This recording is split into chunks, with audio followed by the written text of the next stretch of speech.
ଆଜିର କାହାଣୀ। ଗୋटे ପୁଅର ଅକୁହା କୋହ। ବାପା ସେ ସନ୍ଧ୍ୟା ପରଠୁ ଆଉ ଫେରିଲେ ନାହିଁ। ଗୋଟିଏ ଛୋଟ ଗାଁରେ ଏକ ସାଧାରଣ ପରିବାର ବାସ କରୁଥିଲେ। ଜଣେ ମା, ଜଣେ ବାପା ଓ ତାଙ୍କର 3ଟି ସନ୍ତାନ।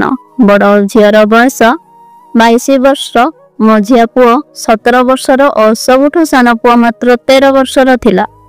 ବାପା ଜଣେ ଲୋୟର ମିଡିଲ କ୍ଲାସ ପରିବାରର ଥିଲେ।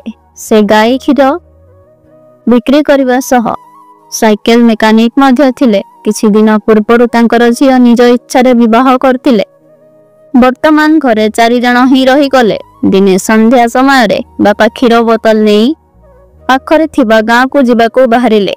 କିନ୍ତୁ ଜଣେ ନୁହେଁ, 2 ଜଣ ନୁହେଁ, ପଡ଼ୋଶୀ, ସ୍ତ୍ରୀ ଓ ସାନ ପୁଅ ମଧ୍ୟ ତାଙ୍କୁ ଯିବା ପାଇଁ ମନା କଲେ। ଆଜି ଯାଅନି। ପୁଣି ସ୍ତ୍ରୀ କହିଲେ ଆଜି ଯାଅନି। ପୁଅ ମଧ୍ୟ ବାରମ୍ବାର ରୋକିବାକୁ ଚେଷ୍ଟା କଲେ, କିନ୍ତୁ ବାବା କିଛି ଶୁଣିଲେ ନାହିଁ।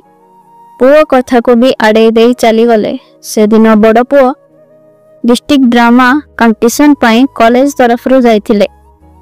ବାପା କ୍ଷୀର ବୋତଲ ନେଇଯିବା ବେଳେ 2 କିଲୋମିଟର ଯିବା ପରେ ତାଙ୍କର ମୋଟର ସାଇକେଲ ଅନ୍ୟ ଏକ ଗାଡ଼ି ସହିତ ଧକ୍କା ଖାଇଲା। ସେ ସିଧା ସଡ଼କ ଉପରେ ପଡ଼ିଗଲେ। ମୁଣ୍ଡରେ ଗଭୀର ଆଘାତ ଲାଗିଲା। ଆଶ୍ଚର୍ଯ୍ୟର କଥା, ସେ ଏକା ନଥିଲେ।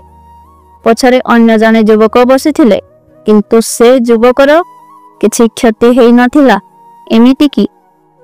ଏମିତି କେମିତି ସମ୍ଭବ? ଆକ୍ସିଡେଣ୍ଟ ହେଲା ତ 2 ଜଣ ଥିଲେ। 2 ଜଣଙ୍କୁ ଆଘାତ ଲାଗିବା ନିଶ୍ଚିତ। ଜଣଙ୍କର ସ୍ଥିତି ଗୁରୁତର ହେଇଗଲା, ଅନ୍ୟ ଜଣଙ୍କୁ କିଛି ହେଲା ନାହିଁ। ଘଟଣା ଘଟିକି 7 ଇୟର୍ସ ହେଇଗଲା। କିନ୍ତୁ ଏହି ଗୋଟିଏ ପଏଣ୍ଟ ରହସ୍ୟ ହେଇକି ରହିଗଲା। ଘଟଣାଟି ଘଟିଥିଲା 6/11/2017ରେ। ଧୀରେ ଧୀରେ ଖବର ଗାଁରେ ପ୍ରସାର ହେଇଗଲା, ଅମକ ଲୋକଙ୍କ ଆକ୍ସିଡେଣ୍ଟ ହେଇଛି, ସେ ସଡ଼କ ଉପରେ ପଡ଼ିଛନ୍ତି। ସାନ ପୁଅ ଓ ସ୍ତ୍ରୀଙ୍କ ଚଚେରା ଭାଇ ମାନେ ଦାଦା ପୁଅ ଭାଇ ଘଟଣାସ୍ଥଳକୁ ପହଞ୍ଚିଲେ। 13 ବର୍ଷୀୟ ସେ ପୁଅ ନିଜ ବାପାଙ୍କ ଦରମରା ଶରୀରକୁ ନିଜ କୋଳରେ ରଖି ବସିଗଲେ, କାରଣ ସେ ବୁଝିପାରିଲେନି ସେ କ'ଣ କରିବେ। ତାଙ୍କ ମାମା ମାନେ ତାଙ୍କ ମାଙ୍କ ଦାଦା ପୁଅ ଭାଇ ଅନ୍ୟ ଲୋକଙ୍କୁ ଡାକିବା ପାଇଁ ଗାଁକୁ ଚାଲିଗଲେ। 13 ବର୍ଷର ସାନ ପୁଅ ନିଜ ବାପାଙ୍କ ରକ୍ତ ଭିଜା କ୍ଷତାକ୍ତ ମୁଣ୍ଡକୁ କୋଳରେ ରଖି ରାତିରେ ଅନ୍ଧାର ସଡ଼କ ଉପରେ ବସିଥିଲା।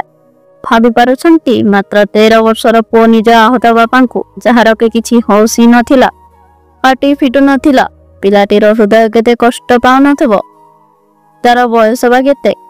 ତେବେ ତାଙ୍କ ଘର ପାଖରେ ଥିବା ଜଣେ 30 ବର୍ଷର ଯୁବକ ଖବର ପାଇଲେ, ଯିଏ ଆହତଙ୍କ ସମ୍ପର୍କୀୟ ପୁତୁରା ଥିଲେ। ସେ ଘଟଣାସ୍ଥଳକୁ ପହଞ୍ଚିଲେ। ଉଭୟ ମିଶି ଆହତ ବାପାଙ୍କୁ ନିକଟତମ CHCକୁ ନେଲେ। ମୁଣ୍ଡରେ ଷ୍ଟିଚ୍ ପଡ଼ିଲା। ଯେହେତୁ ଗଭୀର ଆଘାତ ଲାଗିଥିଲା ଏବଂ ବ୍ଲିଡିଂ ମଧ୍ୟ ହେଇଥିଲା, ସେଥିପାଇଁ ହୋସ୍ ଆସିଲା ନାହିଁ। ବ୍ୟକ୍ତି ଜଣକ ଦରମରା ଅବସ୍ଥାରେ ହିଁ ପଡ଼ି ରହିଲେ। ତାପରେ ଆହତଙ୍କୁ CHC ଷ୍ଟାଫ୍ ଡିଷ୍ଟ୍ରିକ୍ଟ ହେଡକ୍ୱାର୍ଟରକୁ ରେଫର କଲେ। ଜିଲ୍ଲା ହସ୍ପିଟାଲ ସେହି CHC ଠାରୁ 60 କିଲୋମିଟର ଦୂରତାରେ ଥିଲା। ରାତି 10ଟାରେ ଆମ୍ବୁଲାନ୍ସ ଦ୍ୱାରା ସେମାନେ ଜିଲ୍ଲା ହସ୍ପିଟାଲ ପହଞ୍ଚିଲେ, କିନ୍ତୁ ଅବସ୍ଥା ଗମ୍ଭୀର ରହିଲା।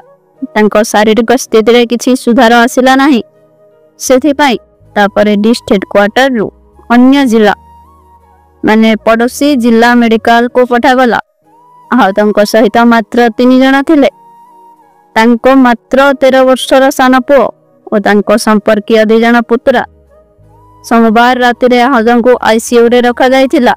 ପରବର୍ତ୍ତୀ ଦିନ ଆହତଙ୍କ ସ୍ତ୍ରୀଙ୍କ ଦାଦା ଏବଂ ତାଙ୍କ ପୁତୁରା ନୁହେଁ ତାଙ୍କୁ ଆଉ ଏକ ବଡ଼ ମେଡିକାଲ ମାନେ ଗଞ୍ଜାମ ଜିଲ୍ଲାସ୍ଥିତ ଗଭ୍ ମେଡିକାଲ ନେବାକୁ ପ୍ରସ୍ତୁତ ହେଉଥିଲେ।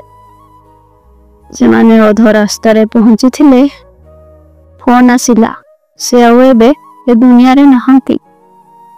ଏହି କାହାଣୀର ନେକ୍ସଟ ପାର୍ଟ ଶୁଣିବାକୁ ଚାହୁଁଥିଲେ କମେଣ୍ଟ କରନ୍ତୁ, ଆଉ ଚ୍ୟାନେଲଟିକୁ ସବସ୍କ୍ରାଇବ କରି ବେଲ୍ ଆଇକନକୁ ନିଶ୍ଚୟ ଦବାନ୍ତୁ। ରହିଲି, ପୁଣି ଦେଖା ହବ ଆଉ ଏକ କାହାଣୀ ସହିତ। ଧନ୍ୟବାଦ।